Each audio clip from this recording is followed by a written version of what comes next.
Good morning po. Tayo po'y mag-aral ng salita ng Diyos, the book of Matthew chapter 19, verses 5 and 6. At siya rin ang nagsabi, dahil dito iiwan ng lalaki ang kanyang ama't ina at magsasama sila ng kanyang asawa at sila'y magiging isa. Hindi na sila dalawa, kundi iisa. Kaya't ang pinagsama ng Diyos ay huwag paghiwalayin ng sinuman. Love, courtship, and marriage. At ngayon po ay yung para sa may asawa naman ang ating tatalakayin, yung married edition. At alam niyo po, sa pagpapatuloy natin sa pag-aaral natin sa tekstong ito, makikita natin yung isang salita na napakahalaga po dito, yung salitang one, meaning iisa. At dito po nakasalalay ang success ng pagsasama ng mag-asawa. Ano po ba ang ibig sabihin ng salitang one flesh? Ano po? Unang-una po, sa pagiging mag-asawa, kayo'y tinitignan na ng Diyos bilang iisa. Ang identity ninyong mag-asawa ay iisa. Ano po? Sa paningin ng Diyos.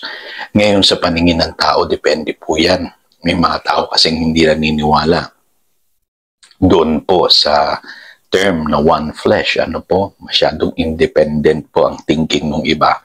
Pero sa paningin ng Diyos, ang mag-asawa po ay iisa.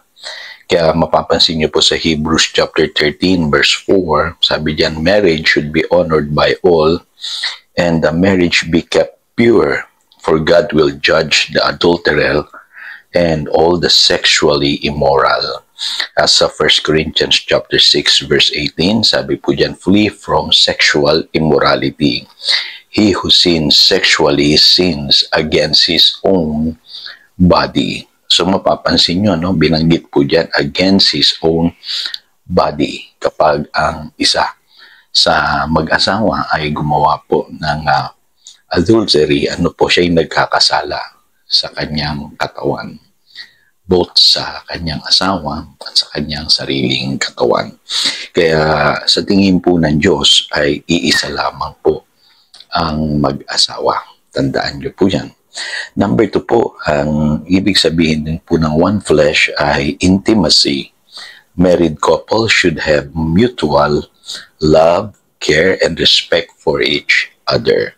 At mapapansin nyo, sabi sa Ephesians chapter 5 verse 28, husbands also love their wives as their own bodies. He who loves his wife loves himself. Kita ninyo kung paano daw po inaalagaan ng lalaki at minamahal yung kanyang sariling katawan. Ano po, ay ganun din niya dapat mahalin ang kanyang asawa. Kaya sabi po sa 1 Corinthians chapter 7 verse 4, ito yung mahalagang katotohanan. Ano po? The wife's body does not belong to her alone, but also to her husband. At ganun din naman sa lalaki. Ano po? Vice versa po yan. Kumbaga, dapat po ang pangangailangan ng bawat isa ay natutugunan ng mag-asawa. Pangatlo pong kahulugan po nung salitang one flesh ay yung pagiging interdependent ng mag-asawa sa isa't isa. At kung mapapansin niyo po sa Ephesians chapter 5 verse 22, ang babae dapat magpasakop sa kanyang asawang lalaki as to the Lord. Yun po ang sinasabi.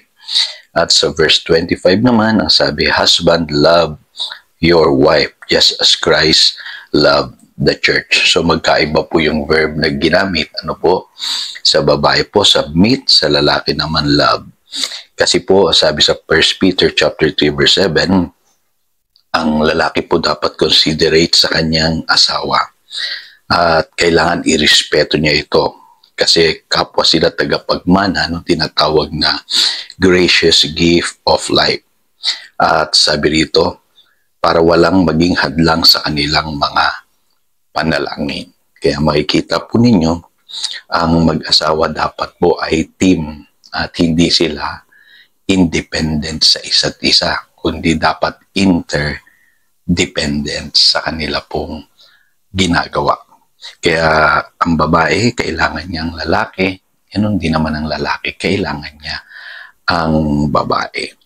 So, naway magbigay po ito ng isang maayos na biblical perspective sa mga mag-asawa sa pag-aaral po natin today. Tayo manalangin. Dakilang Diyos, salamat po sa mga paalalang ito at naintindihan na namin na nakasalalay pala doon sa salitang one ang success ng pagsasama ng mag-asawa. Iisang identity, dapat ma-develop yung intimacy at yung pagiging interdependent ng mag-asawa sa isa't isa. Tulungan mo po na mahubog po ang pagsasama ng mag-asawang nakikinig po sa akin ngayon sa mga biblical principles na ito na dapat naming ipamuhay. Yan po ang aming panalangin in Jesus' name. Amen. Again, ito si Pastor Jojo nagpapaalala upang daluyan tayo ng pagpapala. Manatili po tayo sa kanyang salita. Good morning.